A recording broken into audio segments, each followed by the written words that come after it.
ಬಾಗಲಕೋಟೆ ಮಹಿಳೆಗೆ ನೈಜೀರಿಯಾ ವ್ಯಕ್ತಿಯಿಂದ ಮೋಸ ಆಗಿದೆ.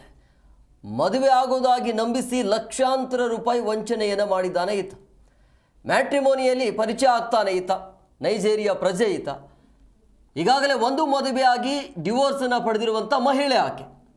ಮ್ಯಾಟ್ರಿಮೋನಿಯಲ್ಲಿ ಡೀಟೇಲ್ಸನ್ನು ಆ ಮಹಿಳೆ ಹಾಕಿಕೊಂಡಿರ್ತಾರೆ. ಮಹಿಳೆಗೆ 5,55,000 ರೂಪಾಯಿ ವಂಚನೆಯನ್ನು ಮಾಡಿದ್ದಾನೆ ಈ ವ್ಯಕ್ತಿ. ನೈಜೀರಿಯಾ ಪ್ರಜೆ ಸತಾ ಅಮಿತ್ ಅಂಥೇಳಿ ಈಗ ಪೊಲೀಸರು ಬಂಧನ ಮಾಡಿದ್ದಾರೆ. ಬಾಗಲಕೋಟೆಯ CN ಪೊಲೀಸ್ ಠಾಣೆಯಲ್ಲಿ ದೂರು ದಾಖಲಾಗಿತ್ತು. ಆ ದೂರಿನ ಅನ್ವಯ ಈತನಿಗೆ ಬಂಧನ ಮಾಡಲಾಗಿದೆ. 5.5 ಲಕ್ಷ ರೂಪಾಯಿ 5,55,000 ರೂಪಾಯಿ ವಂಚನೆಯನ್ನು ಮಾಡಿರುವಂಥ ವ್ಯಕ್ತಿ ಈತ. ಯಾವುದೋ ಆ್ಯಪ್ ಮುಖಾಂತರ ಈತ ಪರಿಚಯ ಆಗ್ತಾನೆ. ಆಕೆಗೆ ಒಂದು ಮದುವೆ ಆಗಿರುತ್ತೆ. ಮದುವೆ ಆಗಿ ಡಿವೋರ್ಸ್ ಪಡೆದಿರ್ತಾರೆ. ಇದರ ಮಧ್ಯೆ ಇವನು ಸಿಗ್ತಾನೆ. ಇವನು ಸರಿಯಾಗಿ ಮೋಸ ಮಾಡಿದ್ದಾನೆ. 5.5 ಲಕ್ಷ ರೂಪಾಯಿ ವಂಚನೆ ಮಾಡಿರುವಂಥದ್ದು. ಈಗ ಎಸ್ಕೇಪ್ ಆಗಿದ್ದಾನೆ. ಪತ್ತೆ ಇರಲಿಲ್ಲ, ಕಾಂಟ್ಯಾಕ್ಟು ಇರಲಿಲ್ಲ. ಸೊ ಆ ಮಹಿಳೆ ದೂರಿನ ಅನ್ವಯ ದೂರನ್ನು ದಾಖಲಿಸಿಕೊಂಡು ಈಗ ಆ ಪ್ರಜೆಯನ್ನು ಬಂಧನ ಮಾಡಿರುವಂಥದ್ದು. ಸೊ ಹಂಗಾಗಿ ಈ ಆ್ಯಪ್ ಬರುತ್ತೆ ಅಥವಾ ಆರಂಭದಲ್ಲಿ ಯಾರೇನೇ ಮಾತನಾಡಿದರೂ ಕೂಡ ಅದೆಲ್ಲವೂ ಕೂಡ ಸತ್ಯ ಇರುತ್ತೆ ಅಂತೇನಿಲ್ಲ. ಅದರ ಹಿಂದಿನ ಉದ್ದೇಶ ಏನು ಅನ್ನೋದನ್ನು ತಿಳ್ಕೊಳ್ಬೇಕಾಗತ್ತೆ. ಒಬ್ಬ ಮಹಿಳೆಯಿಂದ ಈತ 5.5 ಲಕ್ಷ ರೂಪಾಯಿ ಇಸ್ಕೊಂಡಿದ್ದಾನೆ ಅಂತ ಹೇಳಿದ್ರೆ ಆ ಮಹಿಳೆ ಎಷ್ಟರ ಮಟ್ಟಿಗೆ ನಂಬಿರಬಹುದು ಅಂತ.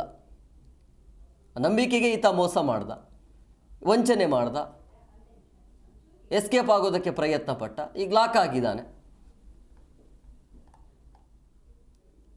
ಹಿಂಗಿದೆ ಪರಿಸ್ಥಿತಿ. ಬಾಗಲಕೋಟೆಯಲ್ಲಿ ನಡೆದಿರುವಂಥ ಘಟನೆ ಇದಂದರೆ ಬಾಗಲಕೋಟೆ ಮೂಲದ ಮಹಿಳೆ ಆಕೆ ಈ ರೀತಿಯಾಗಿ ನೈಜೀರಿಯಾ ವ್ಯಕ್ತಿಯಿಂದ ಮೋಸ ಆಗಿರುವಂಥದ್ದು. ಮದುವೆ ಆಗ್ತೀನಿ ಅಂಥೇಳಿ ನಂಬಿಸ್ತಾನೆ.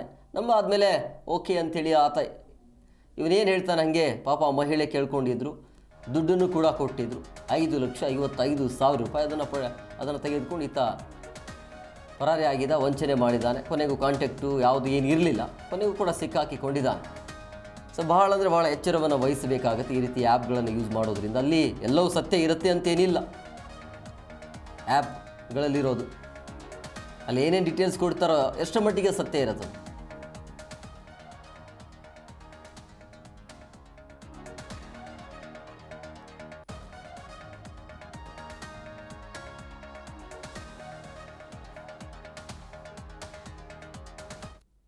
ಹೋದ ವರ್ಷ Irkal town police ಸ್ಟೇಷನ್ನಲ್ಲಿ crime number 4/24 4/2024 ನಮ್ಮಲ್ಲಿ ಒಂದು ಇರ್ಕಲ್ ಟೌನ್ ಪೊಲೀಸ್ ಸ್ಟೇಷನ್ನಲ್ಲಿ ಒಂದು ಸೈಬರ್ ಕ್ರೈಮ್ ಅಪರಾಧ ದಾಖಲೆ ಆಗಿತ್ತು. ಅದನ್ನು ನಾವು ಏನು ಫೋಕಸ್ ಆಗಿ ಇನ್ವೆಸ್ಟಿಗೇಷನ್ ಆಗಬೇಕು, ಅದಕ್ಕೆ ನಾವು ಸೆನ್ ಸ್ಟೇಷನ್ಗೆ ಟ್ರಾನ್ಸ್ಫರ್ ಮಾಡಿದ್ದೀವಿ.